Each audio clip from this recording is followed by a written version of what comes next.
remind us all that we come from love. We're made of the stuff we call love. We actually are love, and everything else is false. Welcome, Jeanie Ryce. Thank you, Dr. Kim. I appreciate it. You're entirely Good welcome show. and deserving. Have a great show. Yay. Thanks. So, I love you too, baby. So welcome everybody to the second hour of Mind Shifters Radio. And today is Thursday, February the 2nd, 2023. And our calling number is 563-999-3581. And press 1, and that puts you into queue to talk to us. We'd love to hear your comments and questions because that makes this your show. And I believe that Jack is on the line to continue from yesterday. Awesome. So as soon as Michael gets on, I'll turn on Jack's microphone. And welcome, Michael.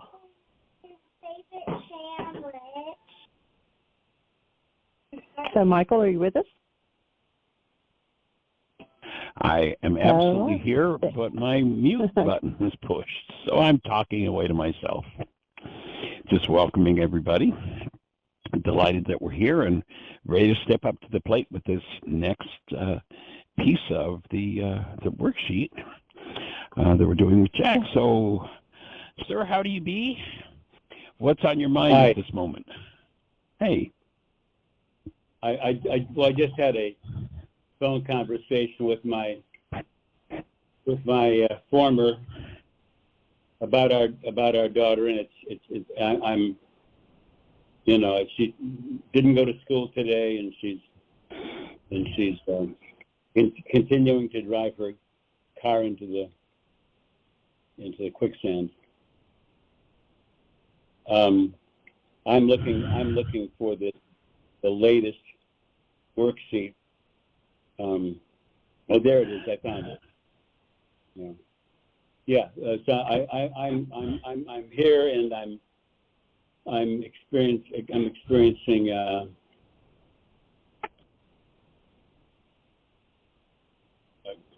fear and anxiety.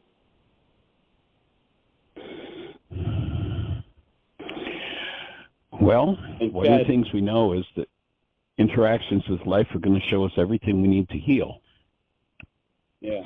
And you had a pretty powerful start yesterday looking at energies related to that. And yes.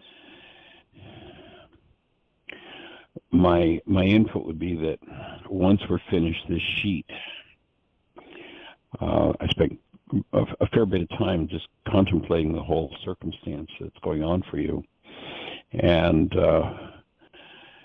when you think about the fact that your former has the deepest energy connection to your daughter, of course, the two of you spent 9 months inside of her body.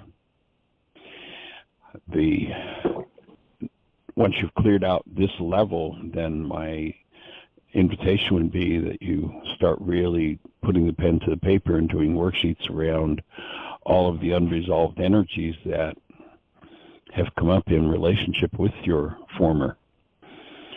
Because, of course, as she heals, she's going to be able to open a space for your daughter to heal.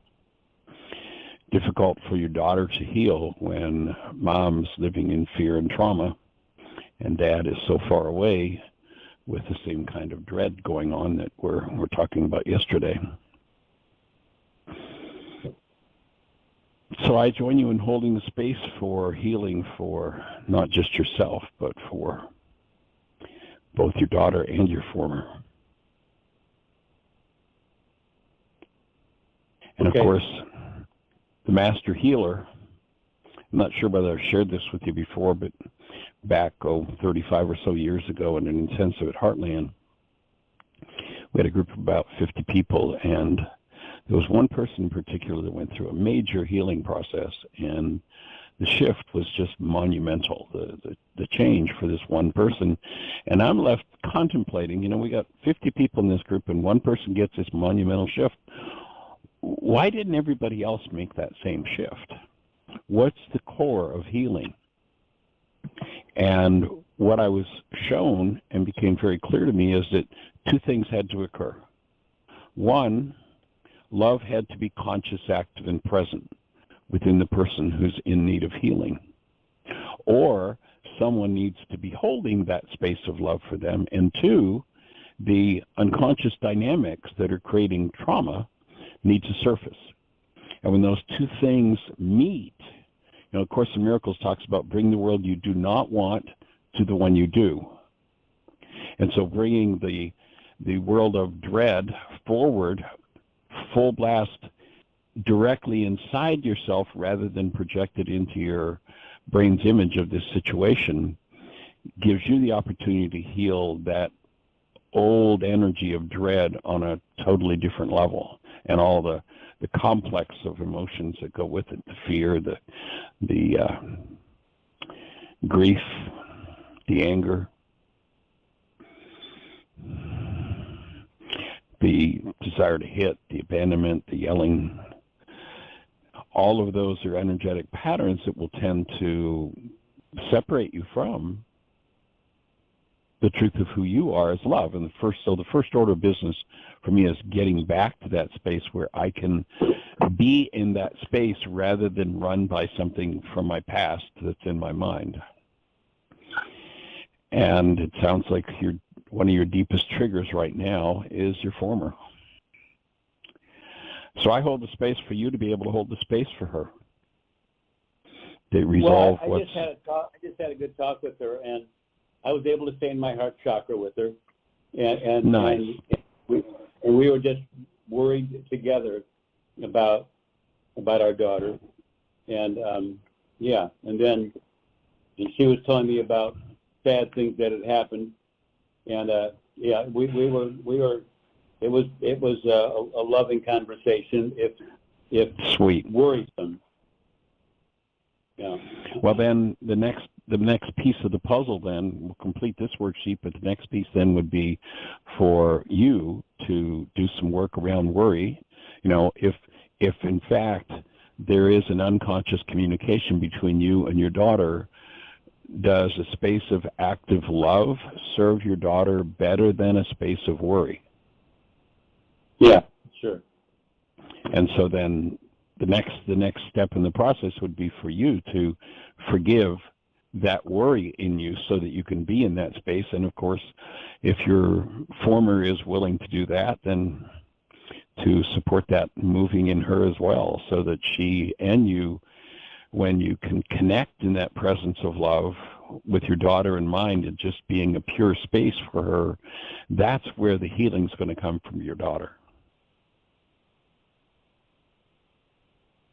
Whatever it is, we don't know at this moment what's going on in her that keeps her on this self-destruct path. But what we do know is, whatever it is, if it will come up in the presence of love, it's going to heal. And so the first order of business is, so whatever my fears are, am I willing to forgive my fears? Whatever my worries are, am I willing to forgive my worries and just hold and be that space? And, there's a really powerful story of healing with Yeshua and a woman who had this 12-year issue of blood. She's had a period going on for 12 years, really traumatic thing for a woman in that culture, because her place is in the kitchen feeding her family. That's kind of the culture, and she can't even go there. And so she is in a large crowd, a throng they call it in the scriptures, and she knows if she can touch the hem of his garment. And my offering would be, she wasn't about to touch a piece of cloth. She's touching into the presence of love in him. That's the hem of the garment. Yeah. And so when your daughter can touch the hem of your garment, the presence of love, when your daughter can touch the hem of your wife's garment, the presence of love, when that's what's active, she's going to have a whole lot better chance of dissolving whatever it is that's driving her, whatever the pain is that's driving her, of dissolving and freeing herself from it. So that's the space I hold and what I join in holding for all three of you. Good. So I think we were at the action step in number 5A yesterday. I had to walk away. From the worksheet to get some medicine for my eye. I was having trouble seeing. Okay. Yeah, I'm having a very difficult day with this brain thing. So I'm having, and plus I just had that shocking revelation. My daughter had said she was going to go to school, and then she would call me after school. Well, my ex just told me that she didn't go to school. So that was breathtaking. So, all right. So is there? I'm just trying to breathe into that. Sure. Well, I'll join you in that. And you know. So where are we? Well, on what you just said, one of my thoughts would be, is this resistance to going to school got to do with something about being bullied, or is there something going on in school that school authorities need to be involved in? I asked if there was some. I asked if the thoughts might be sexual abuse going on, or and I did get to the bullied part when I looked at the clock and realized I had to call in. So I don't know about the bullied part, but I don't know that. I'm not sure that my former would know about that, but I'm going to have a conversation with my little girl when I see her and talk to her about it.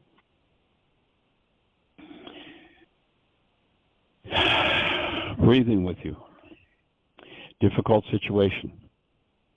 Yeah. She did not try so she did not audition for the school play that she was so excited to do. She decided not to. And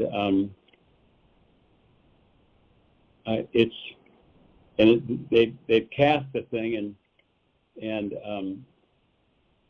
she has exhibited some surprise, maybe regret over who got the role that she wanted to have, and her mother had told her that you're going to regret that you didn't audition for it, and our daughter she's anyways, I don't know, just a fucking mess. So where are we in this thing? Okay, so in number 3, your desire, the goal that you were holding, and you know the reason that it's so important to look at the goal is, you know, to recognize that I'm never upset with anybody, including myself, unless I or someone else has violated a goal I hold for them.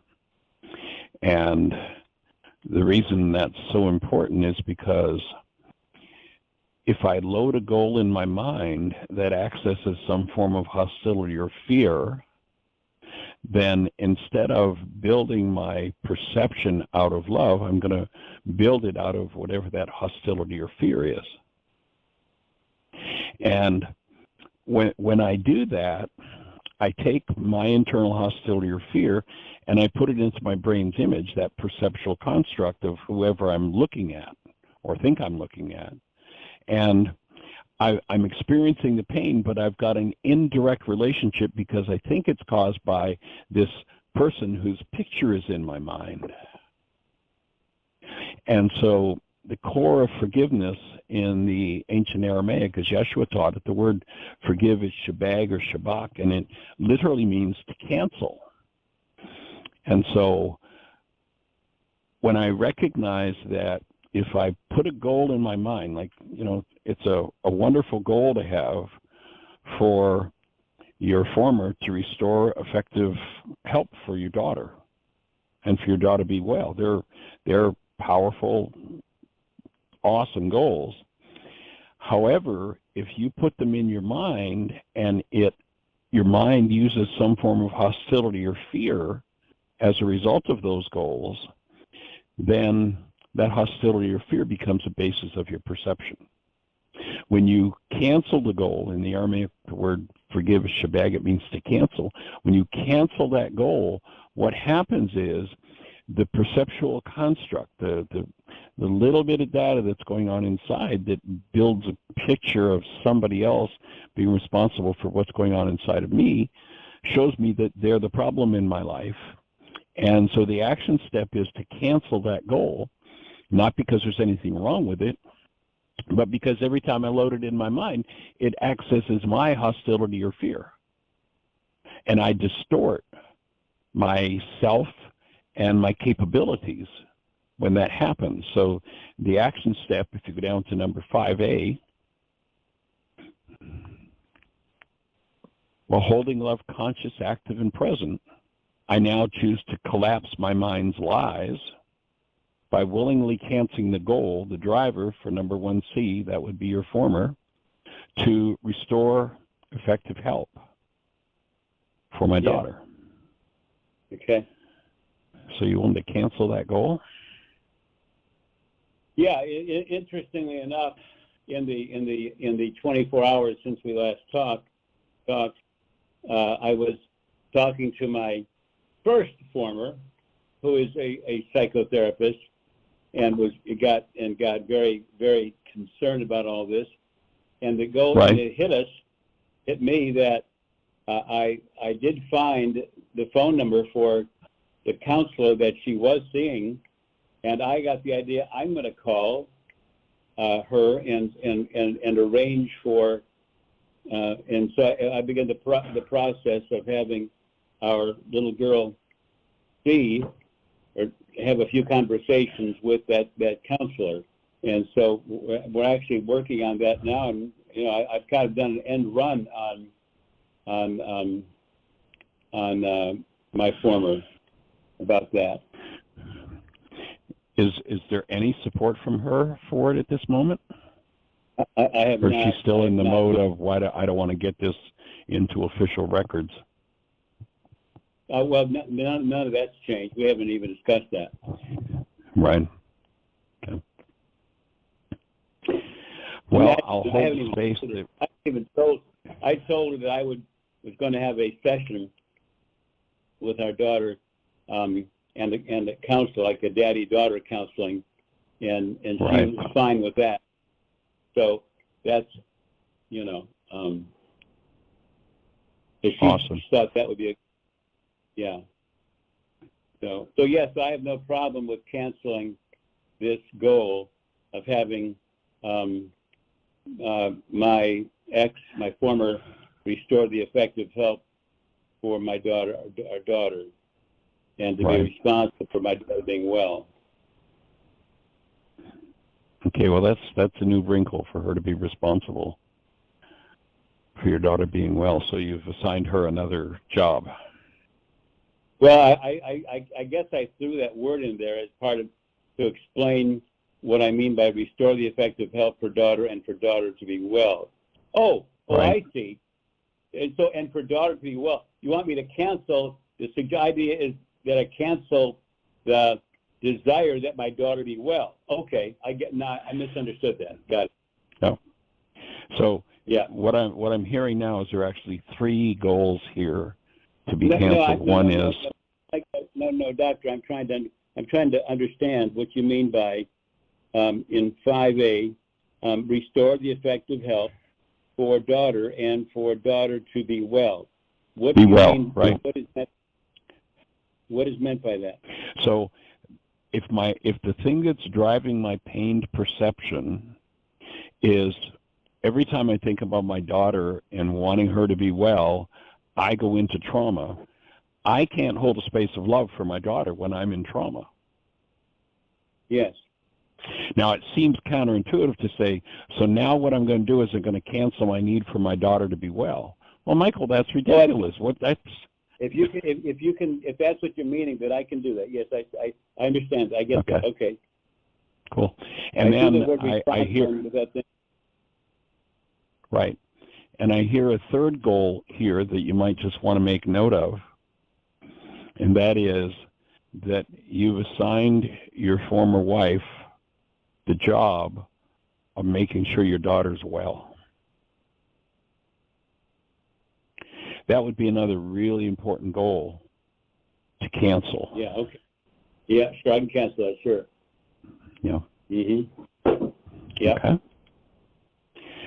So, and then the second part, so why don't you just go ahead and just speak that out loud? I cancel my need. So you're doing the action step. Yeah, I need for my daughter to be well, and I cancel my need or desire for her mother to be responsible for making sure that my daughter's well. Good, good. And then number 3B, so that I can be happy and at peace. So there's the underlying goal is for you to be happy and at peace when you think about your daughter. Yeah. So I cancel my need to be happy and at peace. Yeah. And what that does, I think that you said at some point that actually it's the short version of this is to cancel the implied contract I've given my former wife exactly to be responsible for my happiness. Yeah. So I cancel that. Yep. Yeah. Yeah. Good. So as you do that, how do you feel? What happens when you let go of the need for your former to be responsible for your happiness and your peace? Well, there is a measure of peace that comes from it. I felt somewhat a little bit of upliftment. Awesome. So when you collapse a construct of the mind that's based in some form of hostility or fear, that collapse of that construct, literally, it's like it gives you access to the underlying energy of trauma around this whole situation, which really isn't trauma around this whole situation.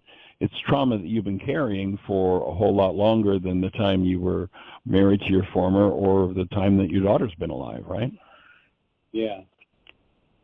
And so to drop into that, the objective here, and, once I complete this process and heal that part of me that's exposed by canceling these goals, it can be perfectly appropriate, if it's an appropriate goal, to go back and restore the goal.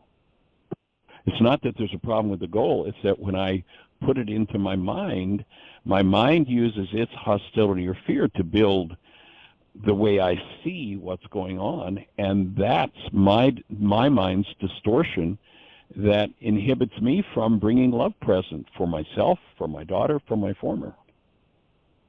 Yeah. So, and I'm offering that.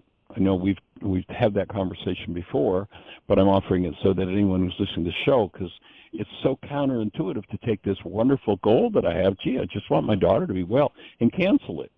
It just seems so ridiculous. But if I'm in pain about her not being well, I get to heal my pain by doing that, and I get to step up to the plate another level as the presence of active love for her.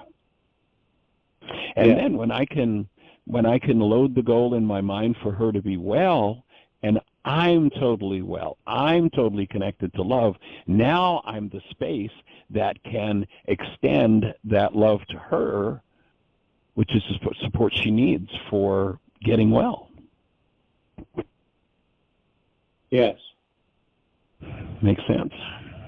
So that's the first step, is the canceling, being willing to let that space open, and then to recognize that, especially if I'm dealing with something, we talked yesterday about the power person dynamic. It's something that's been going on for a whole long time, and all of that comes into the fray. And that Harvard research that says that in a time frame where 10,000 brain cells are firing, they literally have this person hooked up to electrodes, and they're measuring 10,000 brain cells firing in that same time frame, the maximum amount of data that goes into the perceptual construct of my mind is 9 bits, a little tiny piece of it. And so the massive energy that's underneath it, how do I process that when, metaphorically, I have a 9-bit processor? That's all I can handle at any given time. So the next step is to ask for support. 2,000 years ago, Yeshua talked about a literal feminine elemental force in us, an elemental force that will never violate our free will. If I want to hold on to my rage or my fear or my guilt or my grief or my pain, not that power is not going to touch it because I have free will. But the minute I'm willing to invite that power into activity, in Aramaic, what this Ruka Dekucha, the words were actually translated by the Greeks as the Holy Spirit, but it's got nothing to do with a disembodied spirit being. It's an actual, literal, elemental force in us, feminine in nature, that does two things. One, it undoes the effects of our errors, and two, it teaches us the truth. And so the second piece of number 5B, is I invite. And you can see that, on the worksheet, we've got the Aramaic words and a blank. I usually just short form it to Ruka. So I invite Ruka, and then there's several things that each time you do a worksheet, we suggest you ask that power for. And to start off, it's, if you're looking at 5B, I invite Ruka Dekucha, number 1, to incline me toward healing. Rather than incline me toward the behaviors of my power person, there's a really powerful way of telling who someone's God is. A lot of people talk about God as love, and I love God, and God, God, God. But when the stress is up and the chips are down, the real God that people believe in is the one they turn to for help in the moment of stress. And if I turn to the gods of hostility and fear and rage and guilt, that's my God. That's who I turn to under stress. And so one of the objectives of this worksheet process and the whole forgiveness teaching is to get to the point where I recognize the falsity of my hostility and fear-based mind's constructs. I eradicate them so that when I'm under stress, bang, I automatically turn to love. Actually, turn to the presence of love for my support, rather than my power person's belief that if I just, can scream loud enough or force somebody deep enough, then I'll get what I want. And so so the request is to incline me toward healing, to restore me to my newborn essence love, to heal my denial. Remember, our denial is the thinking or speaking as though something outside of us is the cause of what's moving in us. So I want to heal that denial, and I want to heal the capacity to generate the emotion that I identified in number 1B. So you had a whole complex of things that we talked about yesterday, but the main one we settled on was dread. So I'm asking now that power literally take away everything in me that could produce dread as the energy that controls my perception. Yes, good. And then help me so the next step that I'm doing, the next thing I'm doing is I'm asking that power to help me to open a direct conscious relationship with and gently remove the denied, the dissociated, the projected parts of my mind, the old power person dynamics. Like, Ruka, I'm asking that this be removed. I'm willing, I am willing to let this old reaction go. I'm willing, Ruka, to please lead me towards healing, to restore me my newborn essence of love, heal my denial and my capacity, even my capacity, emotion of dread. Help me open to direct relationship with you and divine love. Right. And remove those old energies based in things like dread and fear and grief. That's where you direct conscious relationship. Okay, now I'm looking at this language now. Help me open a direct conscious relationship with and sign gently. I think we're missing a word or phrase in there. Conscious relationship with and sign gently remove the denied, dissociated, and projected parts of my mind. So what should be going in there right after direct conscious relationship? Well, that's it. So what I'm doing at this stage is I'm asking that power to open the veil of my temple, the barrier between the subconscious and the unconscious, so that I can become acquainted with the dynamics behind my unconscious dread.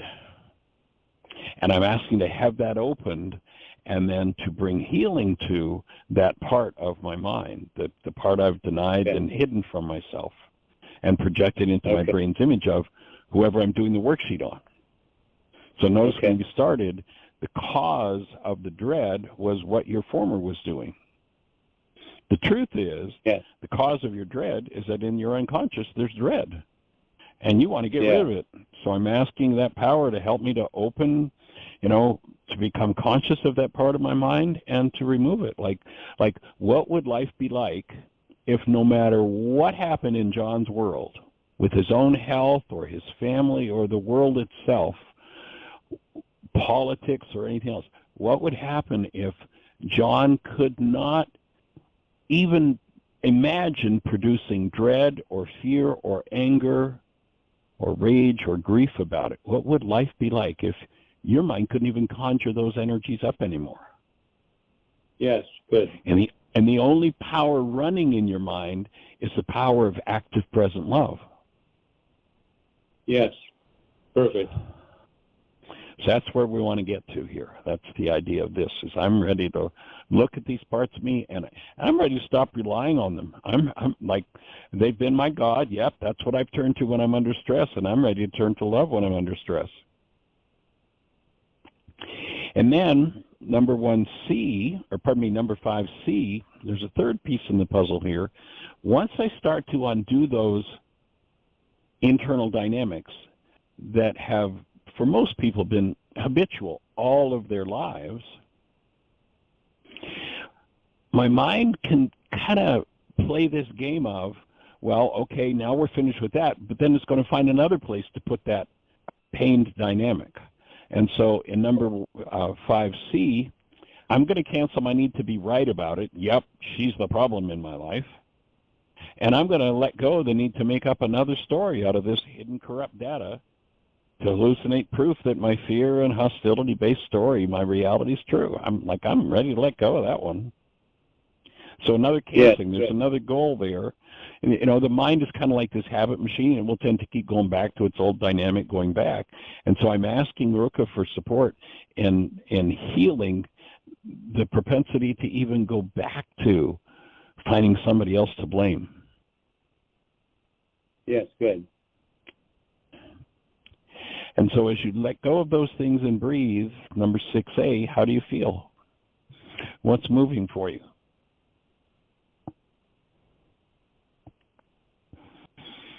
A little more Breathe clarity, in with a little more peace. Peace and clarity. That's good. Awesome. That's a nice shift from that kind of dread and anger, fear, grief, that whole complex. Nice.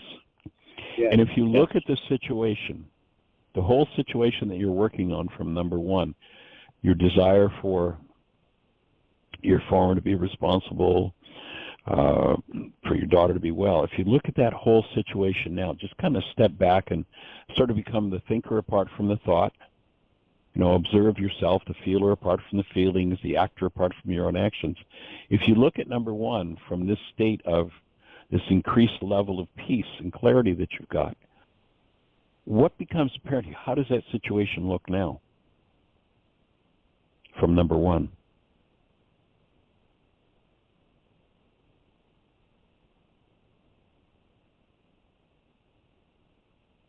I'm reading it over. Yep, perfect. I appreciate your willingness and your clarity in moving forward.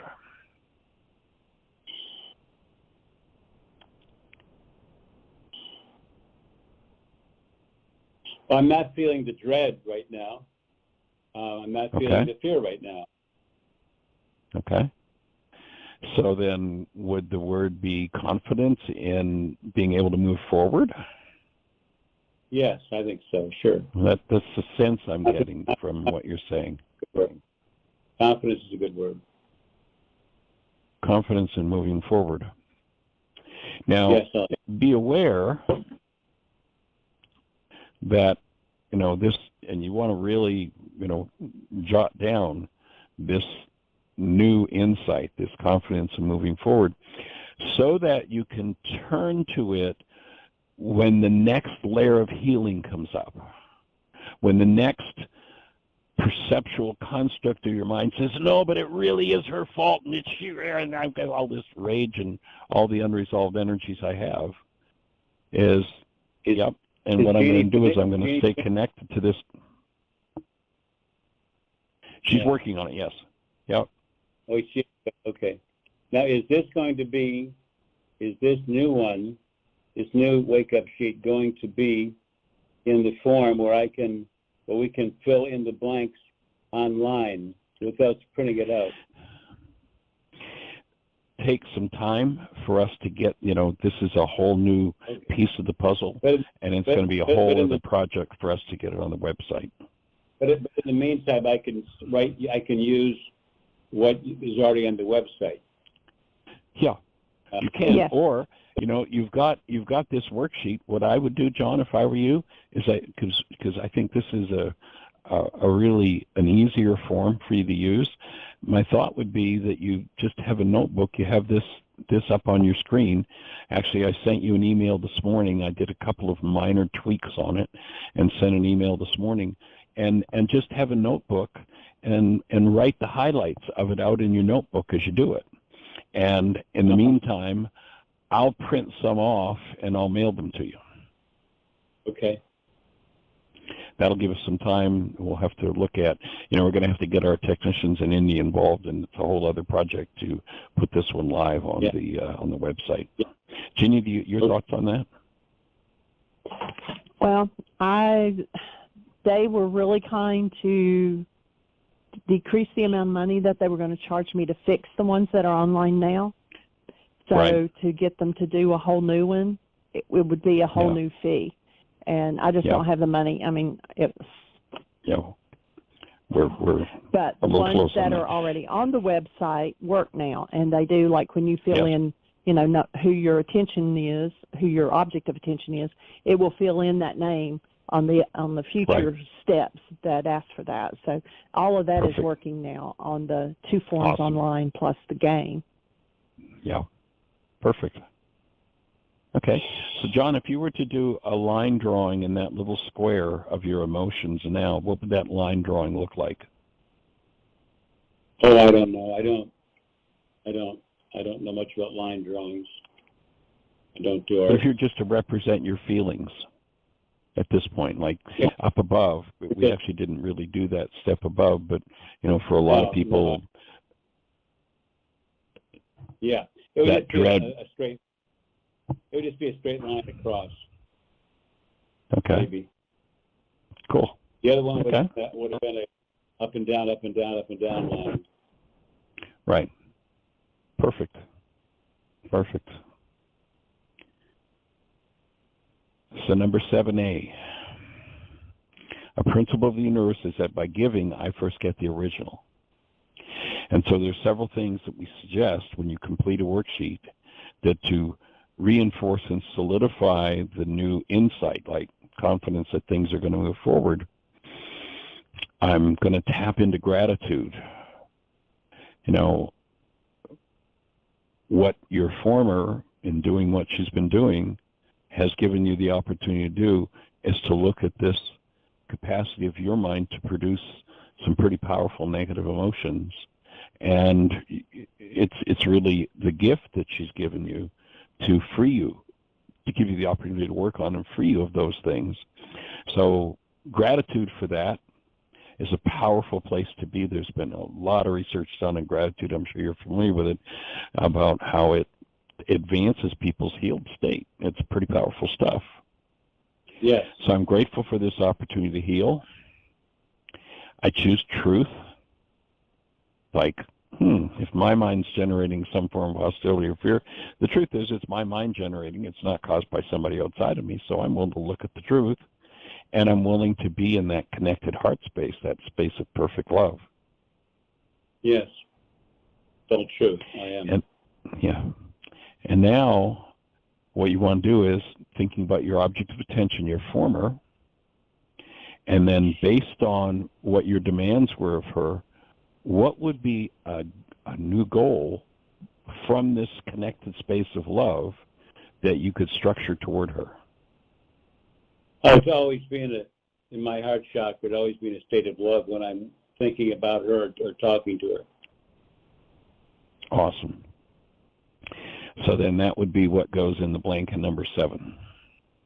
Yes, perfect. And then the instruction is, as you contemplate that, as you think about that, breathe,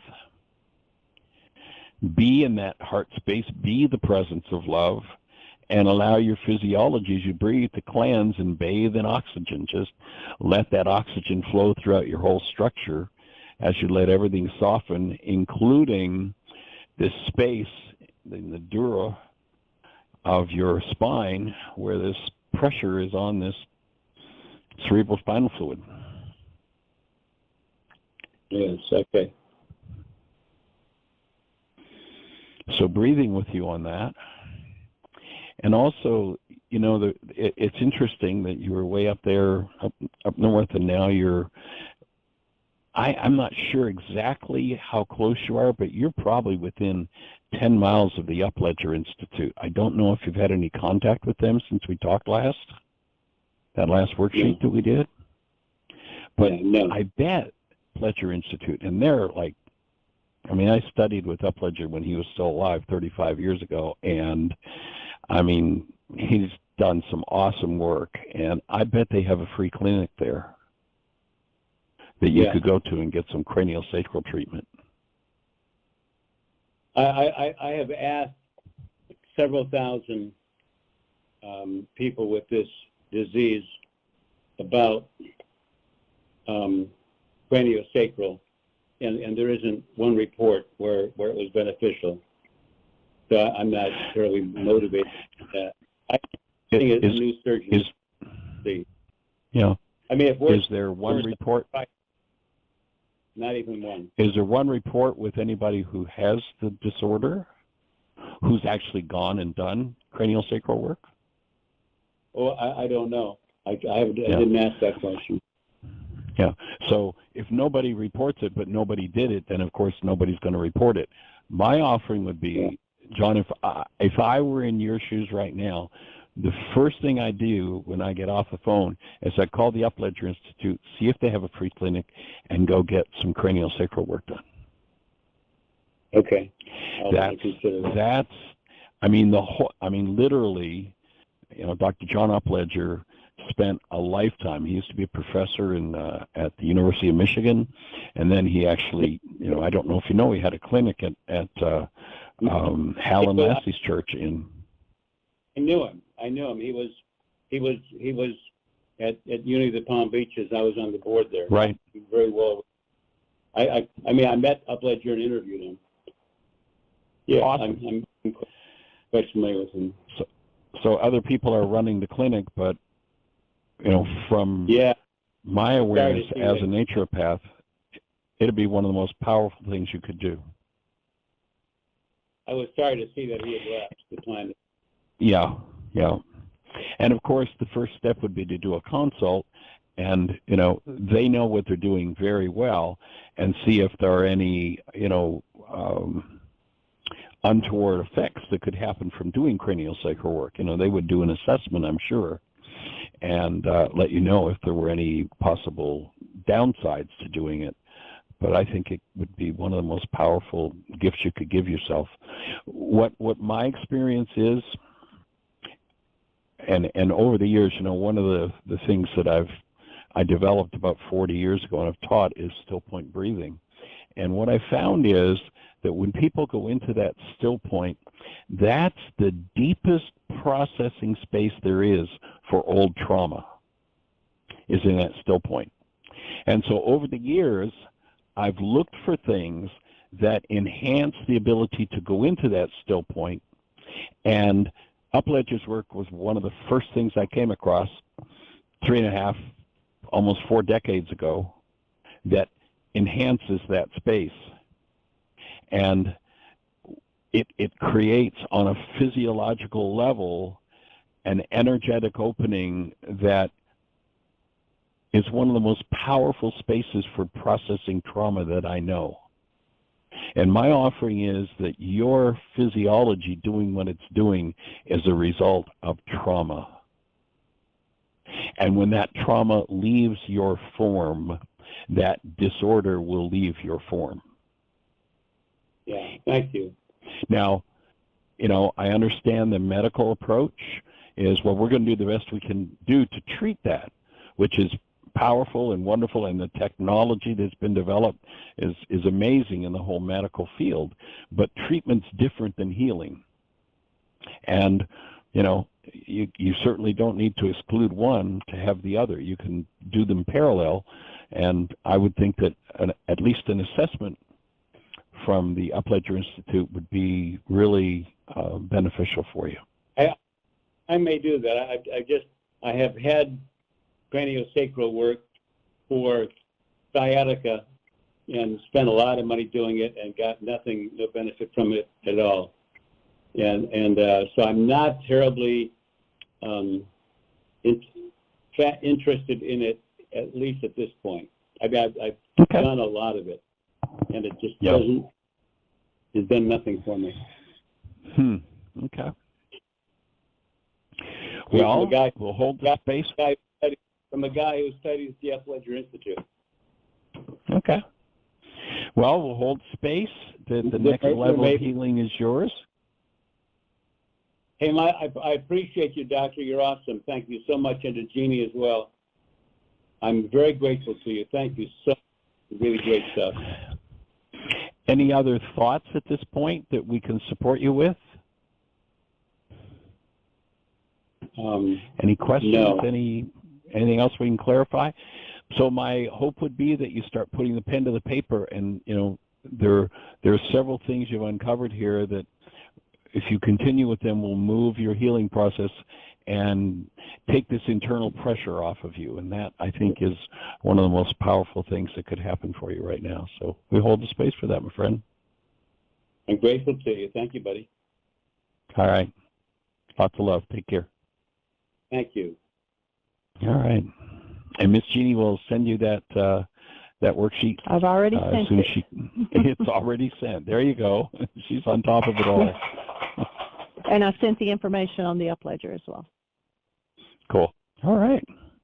Well, dear heart, we've got about 10 minutes left. 11. So do we have anybody in the phone queue with a hand up or anything happening in the chat room? No. It is all quiet. Somebody press 1. We got time for one question. Well, we've covered a lot of territory, so I can only imagine that several questions have A hand just went been up. aroused. Great, let's go for it. I believe it's Miss Celinda, 541. You're on the air. Welcome, young lady. How are you, and how can we serve you today? Got a question for us? And I wonder if you're mute challenged, Celinda, because we're not hearing your voice. That's because I'm mute challenged. There you go. I know what that challenge is like. I've been there too many times. I know. Well, I do that automatically because I don't want, if I'm on the phone, I don't want Larry to be disturbed or Sure. So I go into the bedroom, but I also don't want him to come in if we happen to be talking on the phone.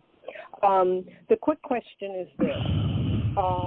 Will, you said you tweaked the new worksheet again. Can you, Correct. Jeanie and Michael, can you put that new worksheet on the website without having to go to your India? Yeah, because I'm going to go to all those very simple worksheets. I appreciate immensely all the explanations, but I don't want them in with the worksheet. I found out that my challenge is to get out of my intellectual head, so I don't want to mix them. I want to keep it really simple so I can hopefully access my feelings. Now, I had one quick question. Yeah, I had one quick question about your talk. I don't know if you ever got my text and your talk with Lisa, and you said that you would send her a link for this article you wrote. which was basically a short mini healing course for her. Now, is that article on one of your newsletters you sent, or can you send me a link to it? That was the 20th. Jeanie can answer the show that, on the 20th. Right. I don't know which article, Michael. You've done so many of them lately. I don't know which one. I can, if you give me a little explanation of it, I can tell you. Well, I'll tell you what, Celinda, I'll just, I've got an email open, and I'll just send it to you. And I'll link the worksheet. I'll link the worksheet for you, so it'll all be there. Beautiful. Because and if you'll send it to me, Michael, I can check and see if it's on the website. Okay. Yeah, I like all of those abbreviations you're doing, all of the little tweakings you're doing, because you never know when one just will super resonate to one person and not to a next. I think that's fantastic. Exactly. I really appreciate it. And I think that's all for the moment, but if you got my text, you know there's a little, I sort of translated that note that you sent to me, said I can't read this at all, and there's a little present in there too. So I will look forward to tomorrow's meeting, and I'm going to get off right now so that I can finish up for Larry. Okay. Am I understanding you sent this by mail? No, text. Text. I don't have a text from you, so if you could resend it. Okay, if I still have it, I certainly will resend it. You bet. All right, appreciation. Oh, it's a letter too. You know, it's a letter. I'll send you the text, and the letter's in the mail. Oh, okay, a snail cool. letter. Awesome. Okay, cool. All right, blessings. You All two right. take care. Take care. Hug each other. Bye-bye. It's in the plan. All right.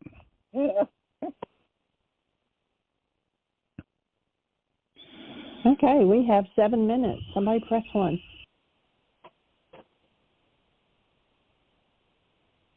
No questions after all that worksheet detail from anybody? That's monumental. And if nobody has a question for us, then I'm gonna share. Actually, I spent the last 14 hours personally in process. Started to do some breathing last night. Actually, Jeanie and I watched a film that was brought up a whole lot. Some pretty violent death scenes in this film. And what that resonated for me was to clean up my own structure around this idea of death. And back several months ago, I don't know, 10, 12 months ago, I shared another still point session that I did where I was shown a darkness that my ancestors were asking for support in dealing with. And what I got last night as I went into still point was that they weren't really asking me to help them to process the darkness that they were stuck in. But what they were asking me to do was to support them and assist them in processing through death. And as I breathed, and I literally, this is, I think, the longest still point session I've ever done because it went on for about 9 hours. And I literally, at one point, could physiologically feel the life and the warmth draining from my body as though death were occurring. And my take on that, my understanding of that as that was moving, I'm literally physically feeling so cold and warmth draining from my body that it was like, oh, this is what the last moment of life feels like for somebody.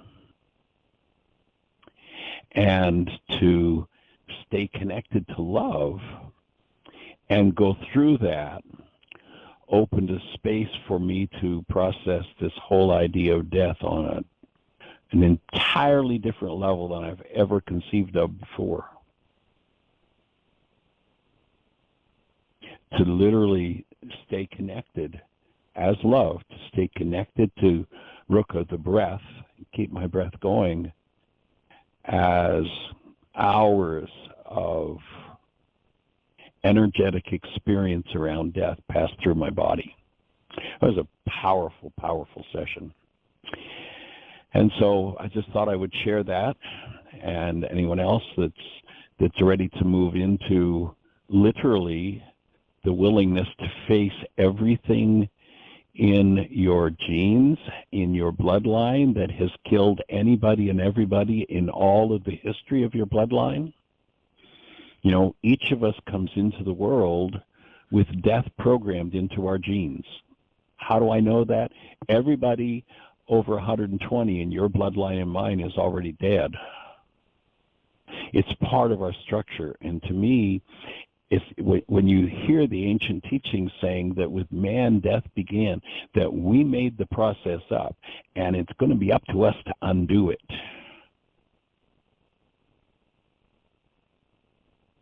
So anyone who would care to join me in the commitment to look at anything and everything in your family system and in our culture that has caused anyone to die,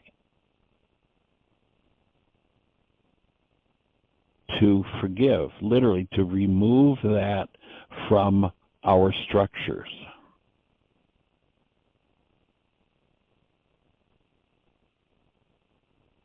To me, that's the key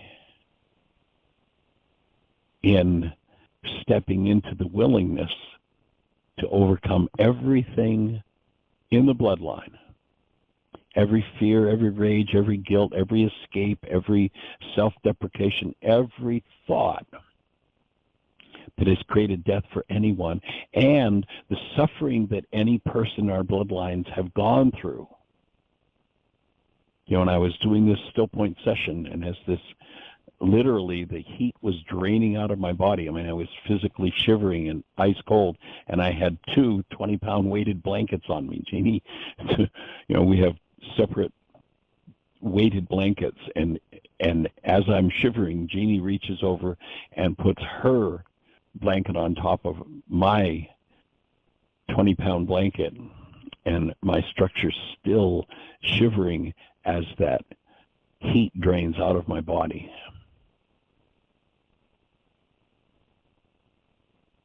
I invite anyone who has the willingness and the courage to face whatever it is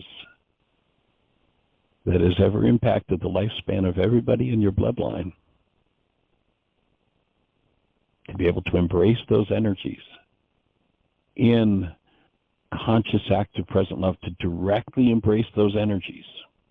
Not put them into our brain's image of fear about death, but to directly embrace and to overcome those propensities. You listen to Yeshua in Revelations, and he says, to he or she that overcomes, they will not taste of the second death. The second death is when the physiology dies. The first death is when we die to the awareness that we are created of the essence of love. And most of the world's already lost that. So that's the first death.